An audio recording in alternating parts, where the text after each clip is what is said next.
so my assignment today was encouraging methodologies and their impact. Who set that topic? Just out of curiosity. Is an organizing of a team. Okay, so it's a group of individuals. Yeah.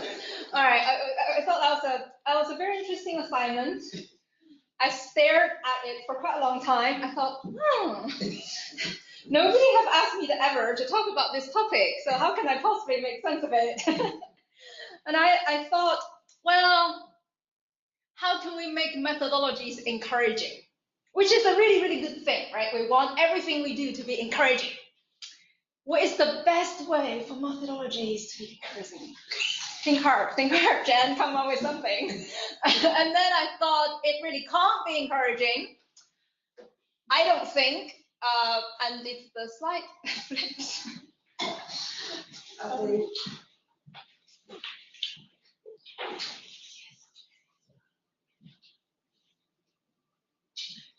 Unless we ask what is the purpose served by the methodologies.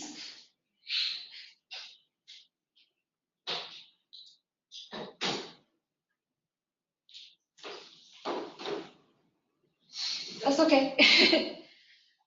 Does that gel with you? Does that make sense? Or is like, that is bullshit. Who said methodologies can't be encouraging on their own? I thought really, really hard. I just couldn't think of any way to talk about it. So I went to think about the purpose. So for the next 45 minutes, I'm going to talk about this way of thinking about encouraging methodology, but it doesn't have to be your way. If you think about methodologies in any other way that can be encouraging, I would be more than happy to hear about it, because I would love to know what you think about encouraging.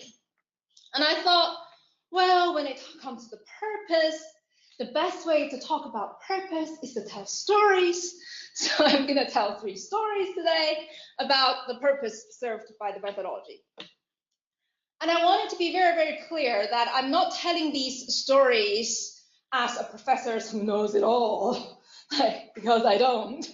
So I'm just going to tell the stories as I struggle with them, as I live through them, as I discover answers by living in those stories. Whatever you feel that can gel with your life, you take.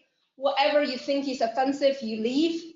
And whatever you feel like you just feel so not right, you have to speak up, you just raise your hand and I will shut up and you can talk.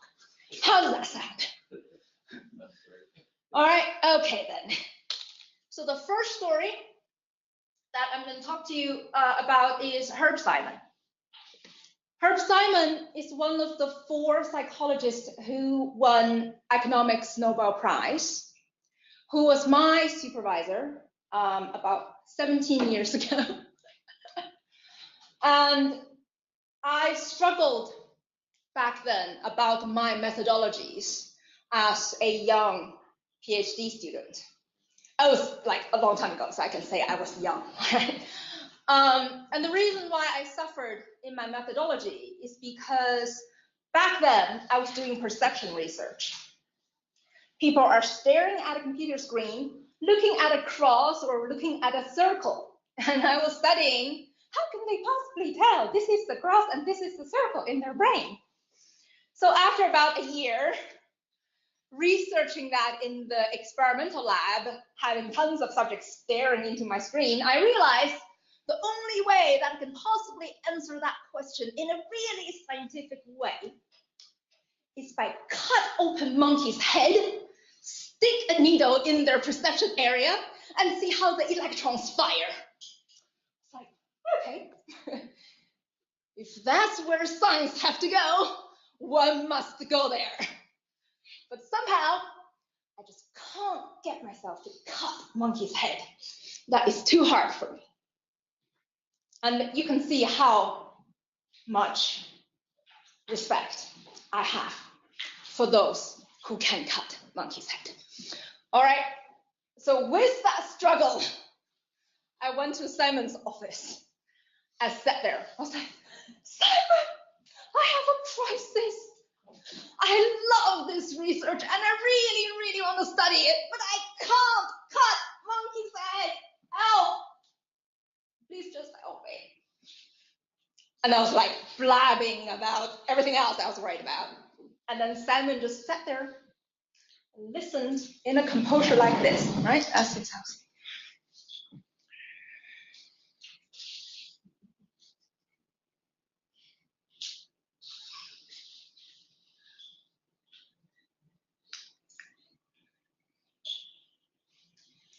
And I just blurted out everything I had to say. And then he went like this. Jen, are you happy? And he came back like, what does that have anything to do with what I just said?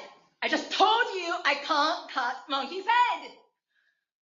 And Simon went, but are you happy? I was, of course I'm not happy. I was like, I feel like my research is coming to an end when I can't use the latest technology to do the latest research and publish in the best journals ever in neuroscience. How can I possibly be happy? And he went, well, Jen, go out into the world and find something that can make you happy, please. Oh, never heard that. Okay, guess I can try that. I'm not sure if that's gonna work, but if you say so and I trust you, I guess that's okay.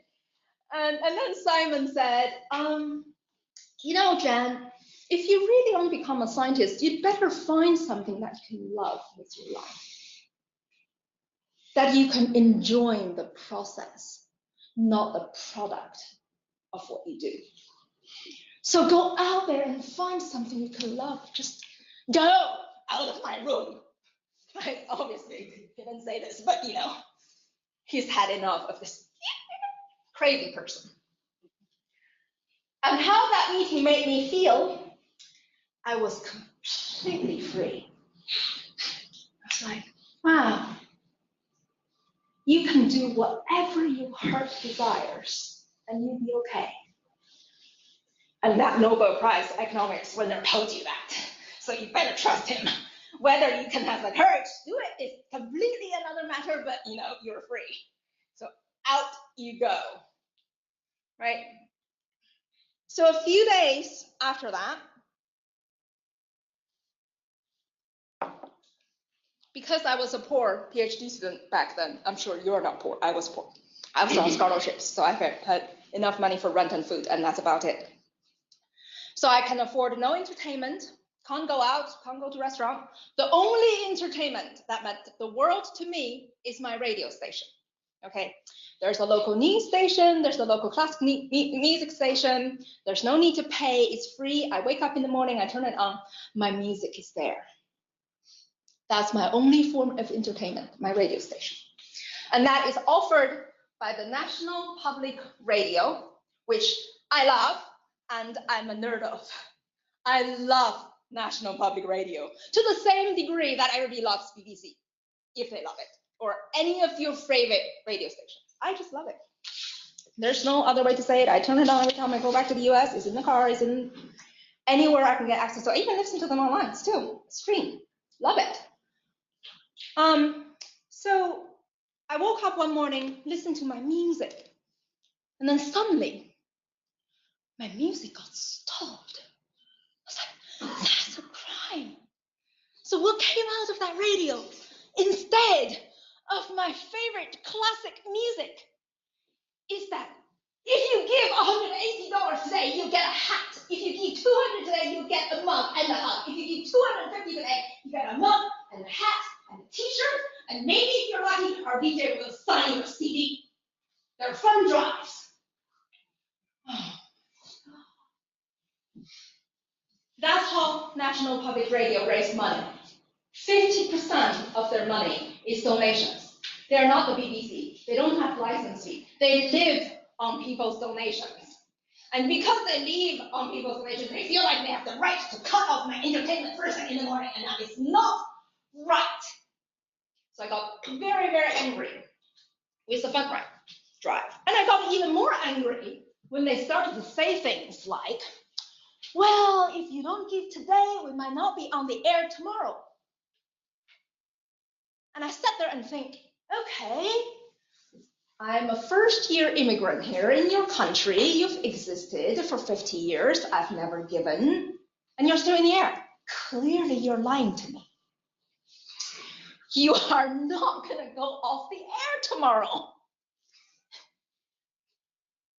Don't you agree? I mean, we can all see that they're lying, right? They're making empty threats to their donors who potentially love them and listen to them every day.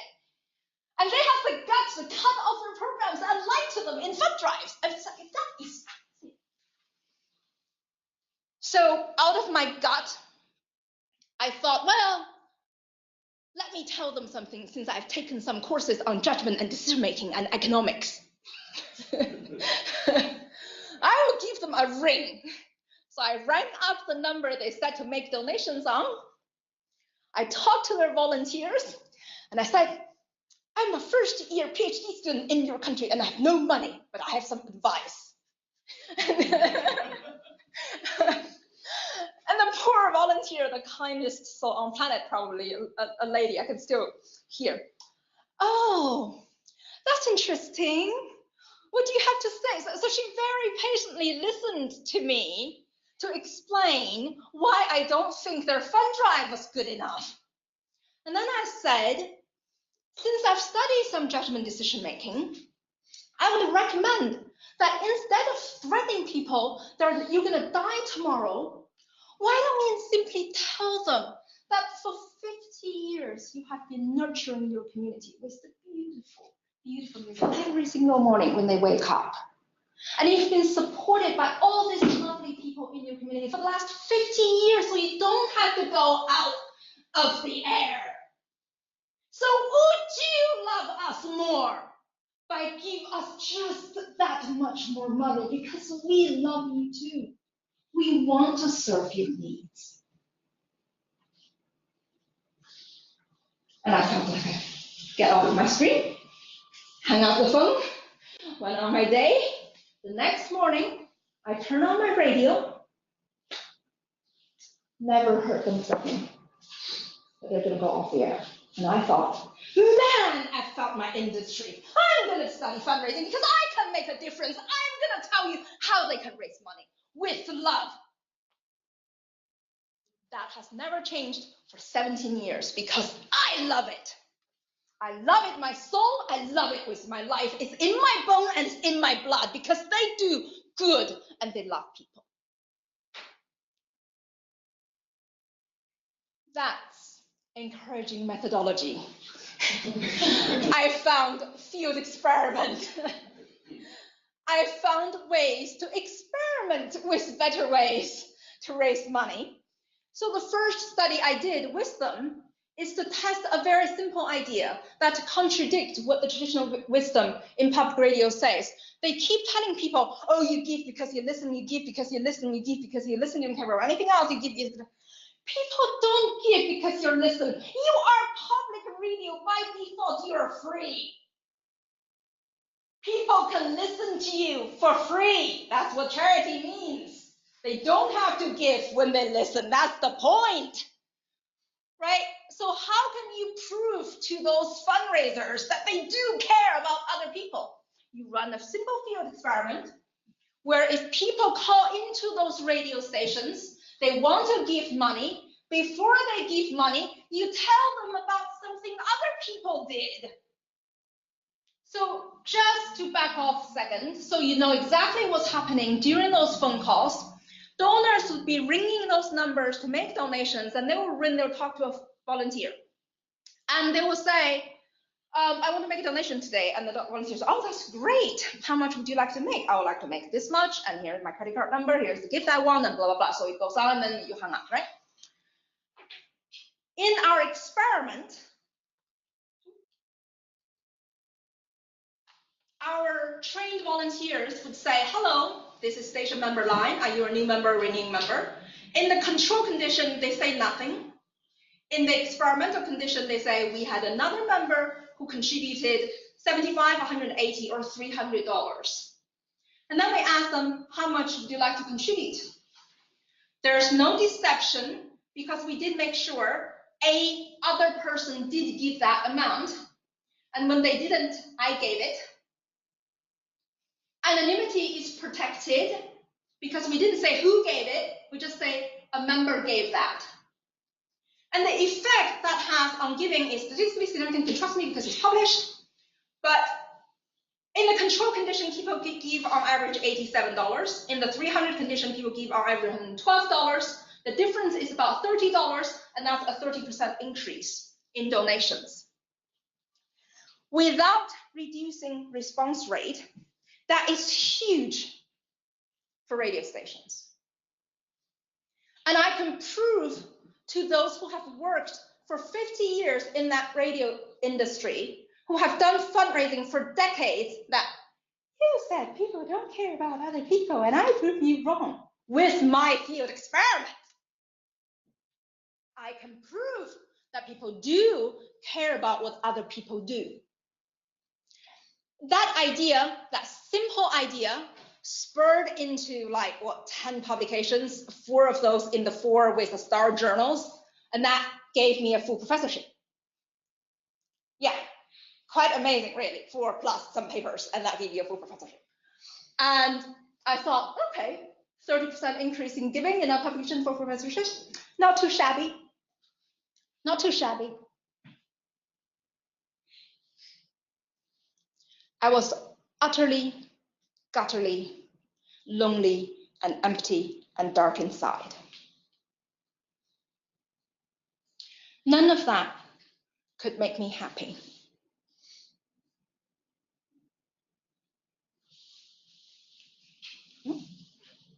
Okay, so you raised money for charities without increasing their cost by about 30% experimentally. You've proven causality, you've published, and you're not happy. What kind of asshole are you? Right? Why can't you just be happy with what you've got? Well, when we're empty inside, we're empty inside. I'm sorry, but I can't lie. Because I thought the best that my research could do up to that point is to tell one donor, somebody else gave more, hence you should do the same. What kind of contribution is that to humanity? Right? People do what other people do, so what? If you want to really push people to love, just tell them to do what other people do. It's not good enough because guess what? For 40 years, the percentage of giving of GDP is 2% in the US and 1% in the UK. Never changed. If you want people to do what other people do, they'll look at that 1% and say, I'm doing all right. If you want to fundamentally break the mode of how people behave, you have to do more than asking people to look at other people and say, what do they do? You have to be able to inspire. You have to be able to change. You have to be able to innovate. What time is it? It's 10 to. So I have to 25 minutes. Okay. Thank you.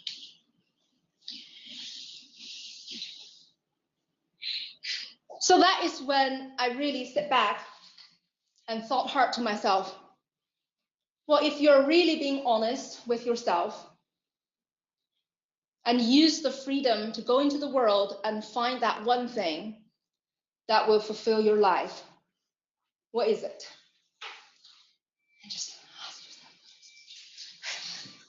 what is the difference in society that I'm born to make? What is the difference in society that I can make that will fulfill my life?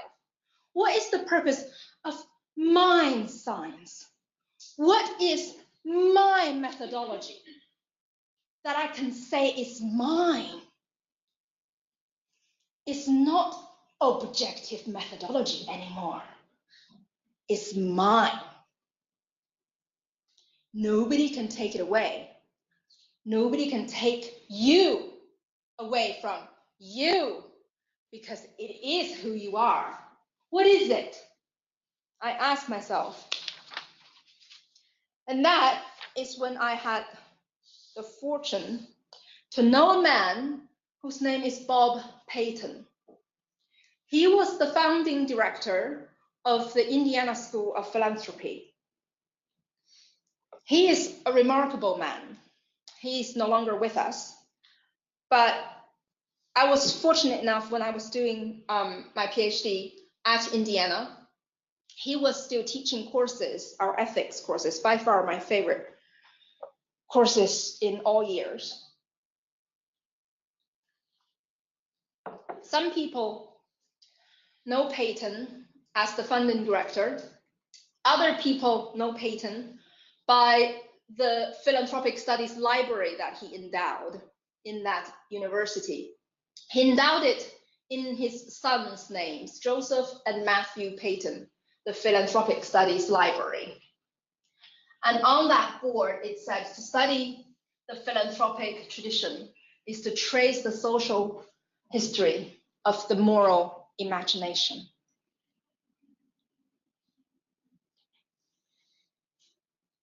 It's imagination, and it's moral imagination. It's anything that you haven't ever seen, but it's everything that you want to see in this world that we live in. And Payton is a very interesting character. When he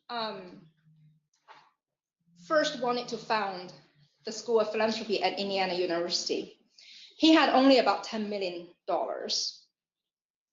And that apparently was too small an amount to attract any attention from the best campus, which is the Bloomington campus in Indiana. So he went for the less known campus, the Indianapolis campus, which is called IUPUI. Nobody knows about it, but it's cheaper. That's all the money he had, so he gave 10 million to IUPUI. But what he insists on doing is that he wants to build his school in philanthropy in a liberal arts tradition, not a business school. Because he wants the students graduating from that institution have the liberal arts training to think about what it means to have a good society, what it means to be a good person, what it means to love through the tradition of history, arts, literature, ethics, philosophy, religious studies, anything that is at their disposal. Just think from any discipline, multidiscipline, ask the core question, what it means to be human. He would like students to have that intellectual freedom to be able to explore without having to be pinned down. Oh, okay, now, how are you going to use it to raise money? He wants to free people from that constraint, which I think is brilliant. And they are the only such school in the world. So they serve a very, very unique purpose. But for people like me who are trained in that tradition, we can take what our mentors told us, you must get your purpose right, but then we can apply any methodology we are trained to use into the exploration of that question. So we can keep ourselves accountable, answer what is a good society, but make sure practitioners can use it. Fundraisers can use it. And I think because I am the first PhD ever in philanthropy, I am the first generation of scholars who are able to put these two together. And we can keep ourselves accountable that, guess what? In this generation of humanity, in year 2018, we don't have to separate the why from the how. We can combine them together and build a new generation that is better than what our giants have left us with. And that's acceptable, and that's fine. But in order to do that, we need to use the methodology on the right topic. So the kind of topic I then switched myself to do is on a construct called moral identity. What it means is people's sense of what it means to be a moral person. In the United States, if you ask people, so give me all the adjectives you can think of to describe a moral person, what are they? And you'll hear words like kind, caring, honest, fair, and all these words, right? What researchers in the past did is they would get like 5,000 some people, all list adjectives, and then they pick the highest frequency 9 adjectives to say, okay, this is the most mentioned adjectives that people use to describe what moral identity means. And that is the construct they call moral identity, and that's how they operationalized it and measured it. In a fundraising setting, the way that I chose to use it is exactly in the same way that I did my last experiment. After people call into the radio station, I have 2 conditions, the control and the priming condition. In the control condition, in both conditions, they were asked, well, are you a new member or renewed member of the radio station? In the control condition, they are thanked, thank you for being or becoming a station member, depending on whether they're a new or renewing member. In the experimental condition, we say, thank you for being or becoming a compassionate, kind, caring, friendly, helpful station member. And we randomly choose 2 out of these 5 adjectives in each condition. And that's the only difference between these 2 conditions. Any questions on what the experiment is about? I have 2 conditions, people are randomly assigned. All right. So what we found is that for male, whether you thank them or you thank them to be kind and caring, there's no difference between the 2 blue bars. They give about the same. It might look that they give a bit less, but that's because there's an outlier in that condition. There's no significant difference between the 2 blue bars. For females, however, when you thank them for being kind and caring, gosh, they give 10% more money. And I thought, oh, that's interesting. One way to say it, how evil are you manipulating females into giving more? That is one way you can think about it. And the so-called manipulation that we did is to thank them for being kind and caring. Well, think about all the other manipulations that females have been subject to in comparison to being thanked for being kind and caring. Okay, if marketers can't thank people for being kind and caring, they might as well quit. What else can you do for people who have thanked you and supported you and loved you and listened to you and given to you for years? You thank them for their kindness, right? So if you've got the foundation of why are you doing something, you can increase giving knowing that you're doing the right thing, no matter what the challenge is. But then it still is the question, but why is that? This is our second round from Journal of Marketing Research, which is one of those 4 stars, where we explored why the amount of giving can be influenced.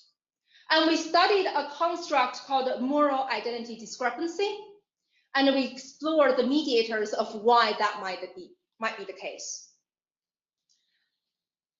I don't want to talk to you about exactly what is the mechanism, how we define it, because you're here to hear about methodology. And you're a PhD student where you have your own disciplines. And I'm acutely aware that fundraising and philanthropy are not your general domain of interest. So I'm not going to bore you with those constructs. But let me just share with you the struggle that I had with this paper. I had 15 failed experiments before I got one to work. And it took me 3 years to fail 15 times. And the reason why I failed was because this kind of paradigm, because they are so rarely studied in the domain of marketing, nobody ever researched what's the best way to study it. So we have to make every single mistake possible on the planet before we can zoom into just the perfect paradigm to study it. And because this kind of process has never been studied, none of the existing scales would work for us. I tested all of them in 15 failed experiments. None of them worked, so I know, right? So by the end of the day, in a very dark night, with cold winds blowing at me out of the gym, what I'm gonna do with this paper? I failed 15 experiments now. And I was like, well, why don't you just write your own scale? You know what's going on. I mean, the reason why you try to use other scales is because you think they're easier to be published. But if you don't think that's what's going on, why don't you just write your own scale? Yeah, why don't I just write my own scale? I can do that. So I wrote my own scale for these two mediators. And they worked in the first try. I was like, why didn't I just write my first scale? I could have just written my first scale. But if I didn't fail 15 times, I would have known nothing else works, right? At least now that I know with confidence, guess what? This is one that's going to work. And I know nothing else works, right? So finally, it got us from first round R&R into the second round in R&R. And now the reviewers come back and told us, well, we acknowledge that the previous recommendation for you is a bit conflicting. So why don't you guys go out and do two more studies and we'll let you in. It's like, okay, fine, 2 more studies, not too bad. But still, it's a battle that you have to fight. The difference, though, between that emptiness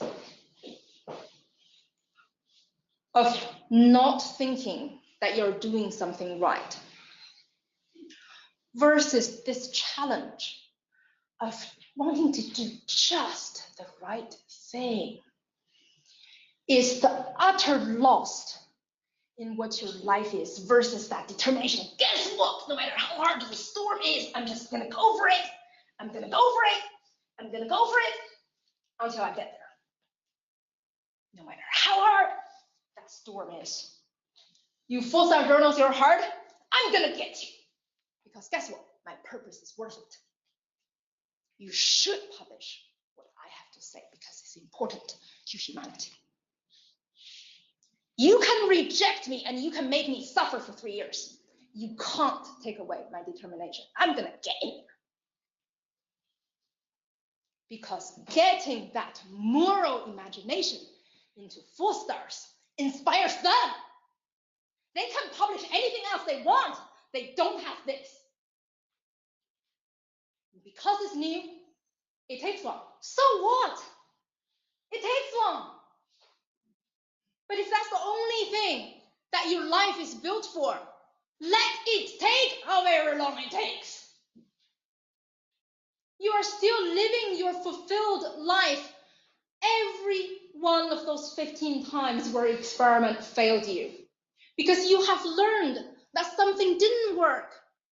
You have learned that you have to come up with new scales. You have learned what might work. You have pinpointed a paradigm that your PhD student can then use without having to suffer those 15 failures.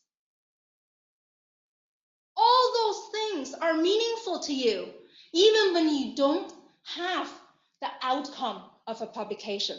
Those methodologies are still encouraging because they showed you something that is meaningful, not only to humanity, but to you. That's how you can sustain it. And of course, I'm not saying, oh, you should just all do field experiments. Interviews, communications audits, surveys, field experiments, do anything that you can do to fulfill your purpose. Research anything you want to research, any form of fundraising, events, major gift, leadership, legacy, or go outside of fundraising, go to any other organizations. These are all our projects. It doesn't matter who we work with, what methodology we use, whether they can be published or not. It doesn't matter. All that mattered is that those methodologies told you and the humanity something that they never know and you never know before. And that's what science is about, isn't it?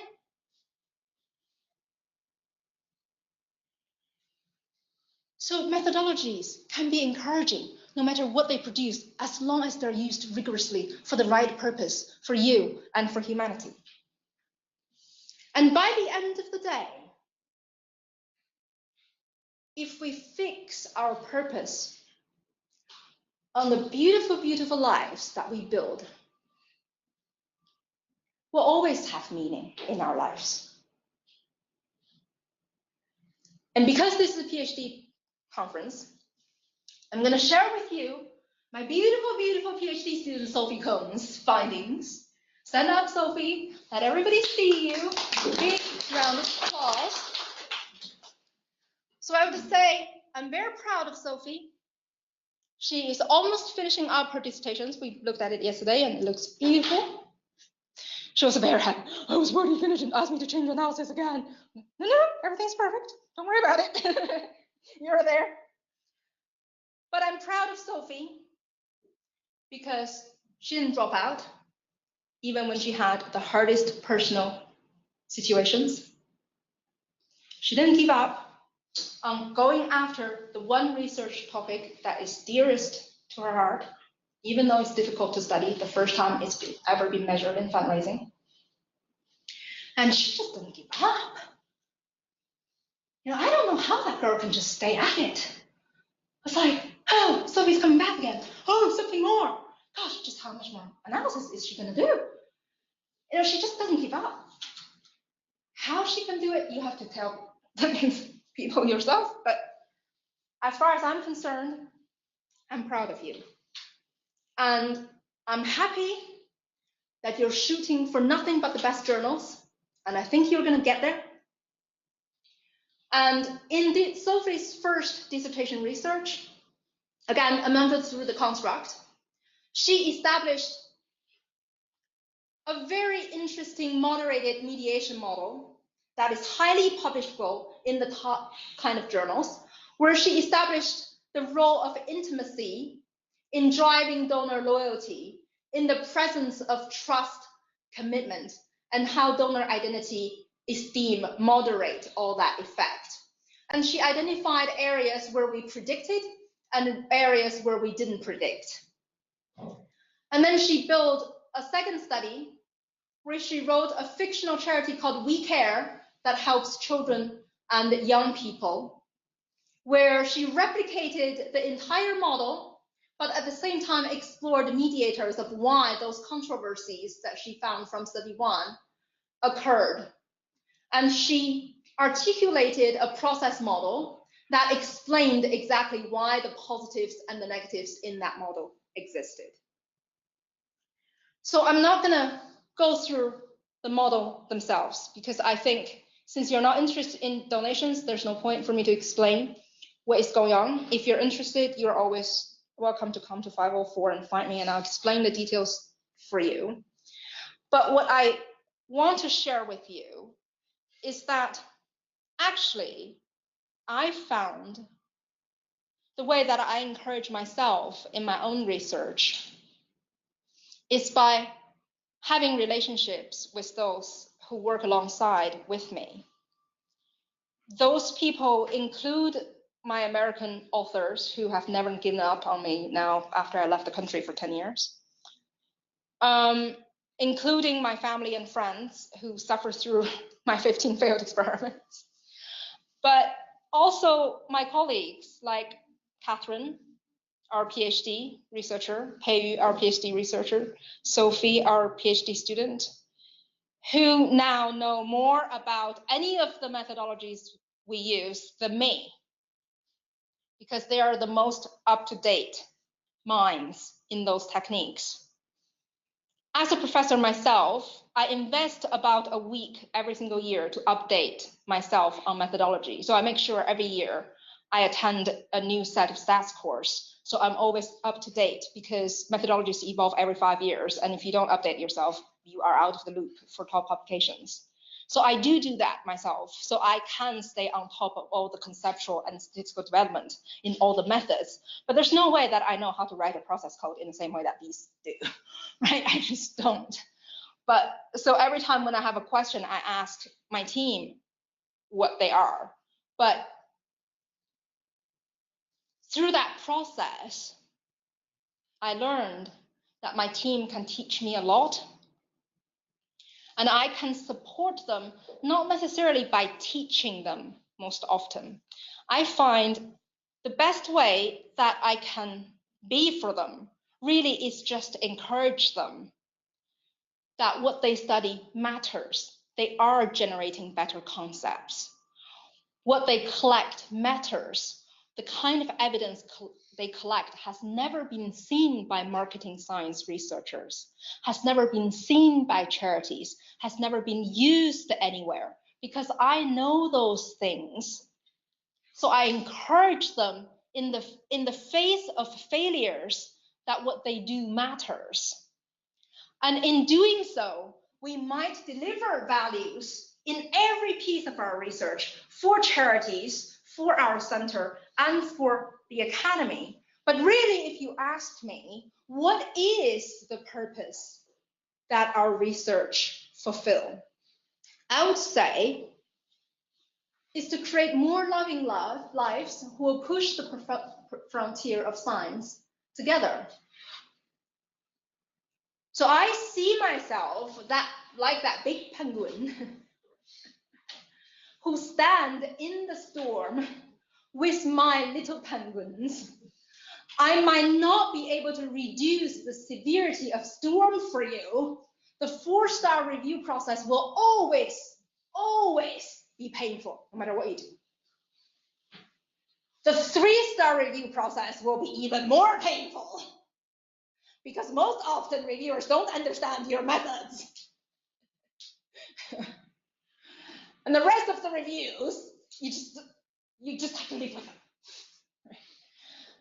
I can't take those away from you,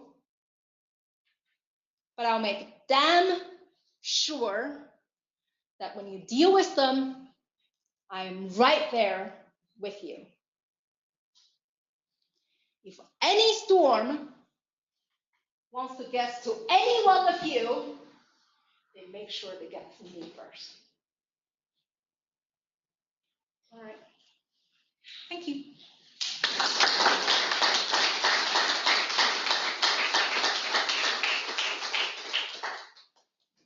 Okay, thank you very much, Jen, for a very inspiring, animated, encouraging, insightful keynote speech. I think we've got a few minutes for questions. Would anybody like to ask Jen a question? Or not? I didn't think I was that scary, but maybe I am. Shout a lot. I thought that was fantastic, because when I saw the title, I had the same thoughts that you had. I thought, what on earth is all that going to be about? And I thought you described it very well. And I thought, it's an interesting thing I've never come across before, but is centrality of purpose, your purpose. How do you see your purpose, or you don't know, but my purpose? Would my purpose differ from yours and therefore affect my methodologies? Yes, I mean, fundamentally, I believe that all humans are built to love other humans. I mean, from that perspective, because philanthropy, its Greek root is phil is love, anthropy is humankind, right? Since I'm a philanthropic psychologist who study the psychological process of how people love other people, it seems obvious that I would be focusing on that purpose. But when you work in a domain like any domain where you try to reduce the cost or the waste involved in shipping processes, or increase the psychological well-being of those who work in those processes, in sales, in management, all those things fundamentally are about human well-being, right? If you want to make humans laugh, I mean, it's funny, like when I give a presentation that's based on a charity, on a children's charity, I always have someone raise a hand and say, but we save animals. How does that apply to us? But we save the planet. How does that apply to us? Humans can't live without the planet, and humans can't live without animals. So I think fundamentally we're all loving humans. If we can only get that one sorted first, the rest might follow. But if you feel like your calling is to take care of the planet, the sustainability of the planet, the sustainability of the environment, the sustainability of organizations, the sustainability of the ocean, first, that's your calling, and that's the only thing you can do. That's beautiful, right? But that then says that, well, field experiment might not be the right thing for you. Lab experiment might not be the right thing to you. But what's most important is that you always are able to convince yourself that whatever I'm researching is serving my purpose, it's my purpose and my methodology. Yeah, so I firmly believe that it is different. And I'll say one more thing about Sophie, because I'm so proud of her. She went to several academic conferences. And after she went to one conference, she came back and she said, Jen, I think the research are all well and fine, but there's no love in that conference. I was like, yes, you can graduate and you don't have a very good taste in science. Yes, you need. And she didn't know that's how I felt, but that's how I felt. I was, I can just hug you, Sophie. You've got so much, purpose in your life now. I don't mind. Where are you going to find a job? You're going to be a star and make a difference. Anyway.